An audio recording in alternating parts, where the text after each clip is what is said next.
Hello, welcome to the channel and thanks for joining me. So today we're going to be looking at a pair of bedside cabinets come small chests of drawers. Now, as is typical of items from the 1970s, 80s and 90s, there's a lot of furniture that was really well made, but unfortunately it's fallen out of fashion aesthetically and is ready for a new lease of life.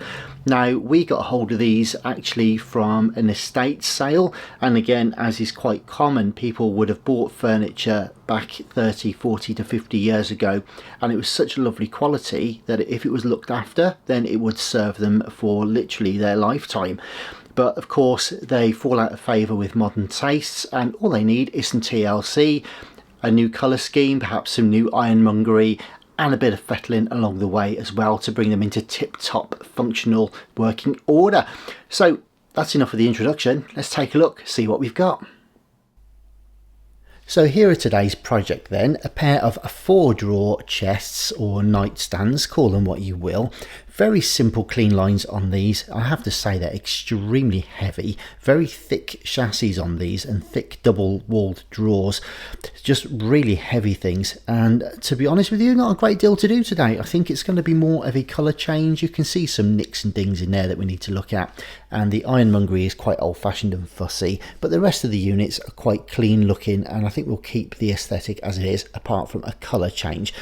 Structurally they're really good. The only issue with this one really is that some of the drawers clash on them, and you can see that you open one drawer and it can tend to pull another one open. Now clearly that's no good from a resale point of view, but also when we're looking to paint them as well, we've got to allow for clearances for primer and top coats on both drawers, so we need to make sure that we've got enough running clearance to avoid any clashes and rubbing later on.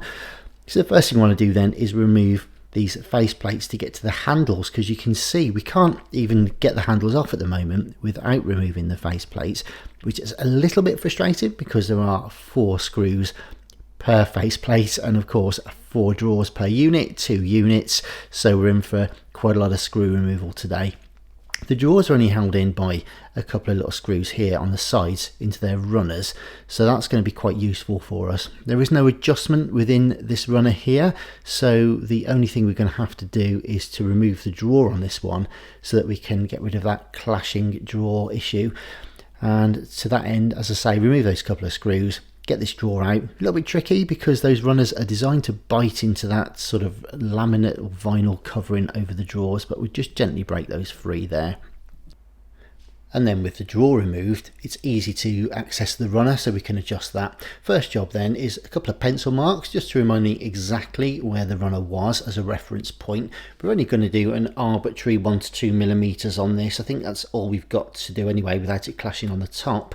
So I'll remove 2 of the 3 screws, leave the back one in place as a pivot, partly just to hold the runner in place, but also I think it's only the front edge that's actually catching. So just going to tweak that by 1 or 2 millimeters, use a bradawl here, and then that'll allow me to create a sort of pilot's hole for the screw placement. So we just get these screws in and align it as I go. As I say, only a couple of millimeters, and that should just balance the gap between the drawer below and the cabinet above.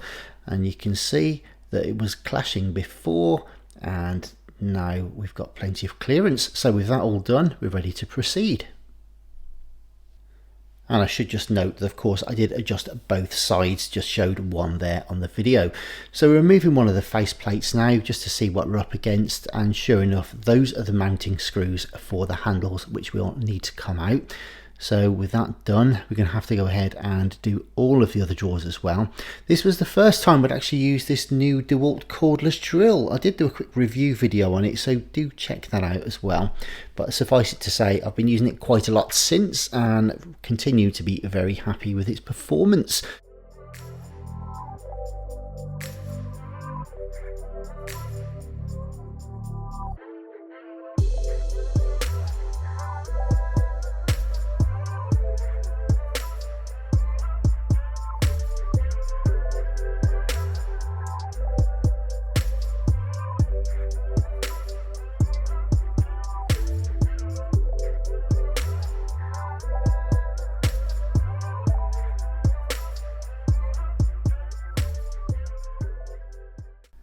And so nearly 60 screws later, we're left with a pile of drawer fronts and ironmongery. We've also labelled up the drawers as well to make sure that the correct ones go in exactly the right place later.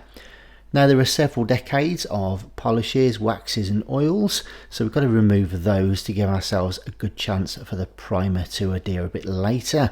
You can already see in fact how they're starting to look drier after they've had the degreaser on there. It means that we've done a good job with that. So going to give everything a good clean. Also do inside the drawers as well, partly because it needs to be done at some point, but also if we do it now, you'll be surprised how much air pressure comes out of the spray gun, and we don't want to be blowing dust and dirt and cobwebs and things into our paintwork. So some masking tape on the back of the drawers here and some 2-part epoxy to fill the handle holes. The new handles that I want will actually be a different spacing, so we may as well fill them now and do all the prep and primer first with the new holes rather than risk damaging it later. I actually forgot to film that there, but you can see me token waving the filler at the drawer front just there. And while the first application of filler is drying on the drawers, it's time to take some of this glossy surface away. So they are clean and free of waxes and oils now, but we want to just put a bit of a scuff sand on there just to provide a bit of a key for the primer. It doesn't really need it technically, but the more chance we give it, the better and more professional long-lasting finish we'll get. Incidentally, you can see the fine dust coming up there. If we hadn't cleaned the oils and greases off, it would have clogged up the sander and you wouldn't get that fine dust. So we know that we've got a nice good surface there as a key for the actual primer to adhere to. And you can see the sheen has pretty much gone now on the units themselves. So yeah, looking good so far. In fact, if I put one next to the other just for the moment, you can see the difference, and that's all to do with the prep. We always say in our videos, the quality of the finish is very much dependent on the quality of the preparation. And now that the filler has dried on the drawers, it's time to scuff sand those as well and sand back any excess filler. Now this won't be the final finish because I always like to put a bit of knifing putty or stopping compound, which is an ultra fine filler, just over any sinkholes or anything like that in the original filled surface. So this doesn't take too long to dry, and it will just make sure that we leave ourselves with the least possible residue or evidence of any holes that were there before. So next one then, we've chosen some new bar handles, and I'm just marking them out here. And it's pretty hard to use the jig actually on some of these shapes because there isn't really a square edge to work from. Everything's got a radius on it and the jig tends to slip and slide a bit. So we're just going to mark one out here and start drilling some pilot holes and see how we get on. So here we go then. So as I say, it kind of moves around a bit on the shiny surfaces and the radius edges. So all I'm doing this time round is using the jig to mark some tiny little pilot areas, and then I'll go ahead and do the actual drilling from there without the use of the jig.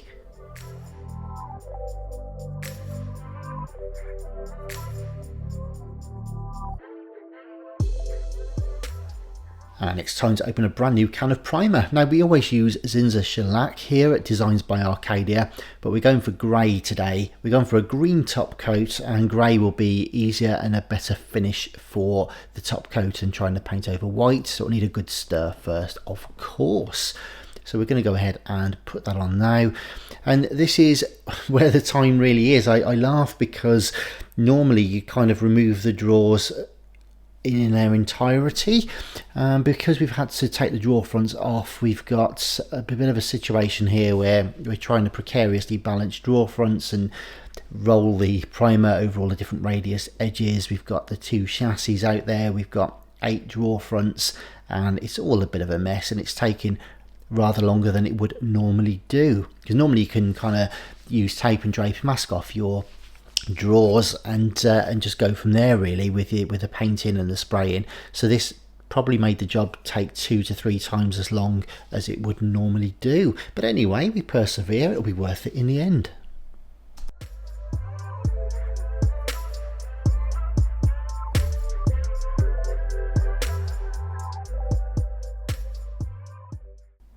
This is always one of my favourite times of any project really, is seeing everything in its primer coat. I think we only need one coat in fact today, such was the condition of the underlying product. So not too bad today. All we need to do is knock it back a bit, get rid of any roller texture, denib it or anything like that, just to make sure we give ourselves the best possible finish for our top coat.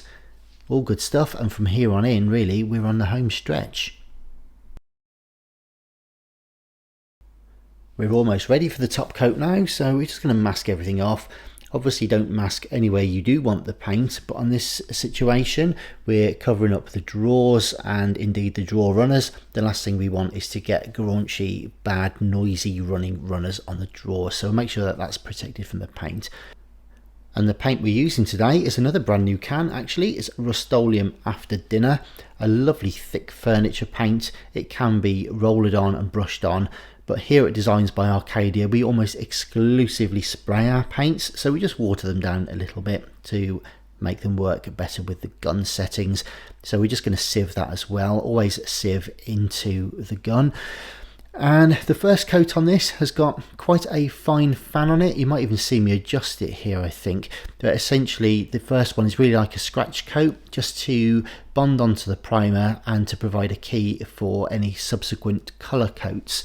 So the idea of the game here isn't to sort of flood it or give it a glossy or satin top finish. It's more about just laying down a nice, fairly even colour base ready for the subsequent coats. So as I say, it's quite a fine fan on this one, finer than you would normally use perhaps on a panel of this size, but I wanted to get in and amongst the front edges and things with it first, so this works for me on this occasion. And I think this is running at 4 speed now. I've opened the fan out a little bit, and especially for the top, because we can afford to lay that down a bit thicker at this stage. And that's the first coat then laid down, and as I say, it's not designed to be a superb total coverage really, it's more of a key coat. And again, I'm just knocking it back with some fine sandpaper just to keep it level, and obviously wiping down between coats as well. Make sure we've got any dust off, because we don't want it sticking to the dust itself. We want it to stick properly to the previous paint layer. So we're just going to hook up the gun again, and we're going for it this time. And we're going to see how many coats. Typically I apply anywhere between sort of 2 and 5. This one laid down really nicely, and I think there may be 2 coats, possibly 3 at the most, but you can see now I'm really going for it.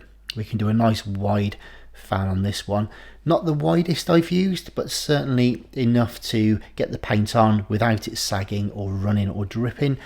And you can see it just starting to dry back now. Really nice actually.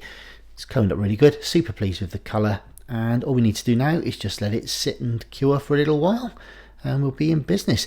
So once that's done, we're going to get these handles on, nice flat gold bar handles as well. So these just really look classy, I think. They bring out the nice lines of the units. Again, not too fussy, just very simple and striking looking.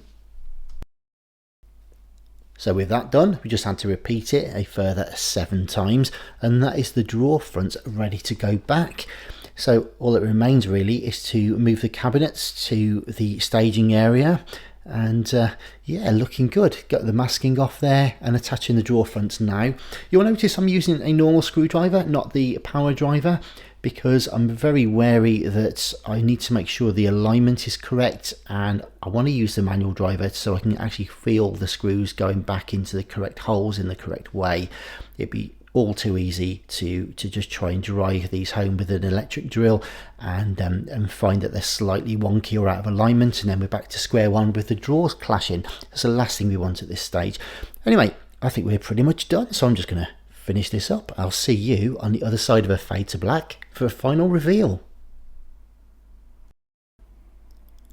So here they are then, the 4 drawer chests, looking absolutely fantastic. I'm so pleased with them. They always had amazing lines and were quite simple looking, but I think by giving them that really gorgeous new colour and accentuating the shape of the drawers with those long bar handles has really brought them up to date and given them a new lease of life. So I'm really pleased with how they've come out. Honestly, that satin Rustoleum paint there as well looks just fantastic and really suits the size, shape and design of these units. The only structural issue, as it were, with these was that the drawers clashed before. If you remember, they were catching on each other, so we've made sure that they are now all realigned and working nicely, so now they perform as effortlessly and great as they look. Super pleased with them, honestly. So thank you very much indeed for watching. I hope you enjoyed the video. Please check out our other videos and also consider subscribing if you haven't already. Follow us on social media as well to see our items available for sale. But thanks again for watching. We'll be back soon. All the best for now. Bye bye.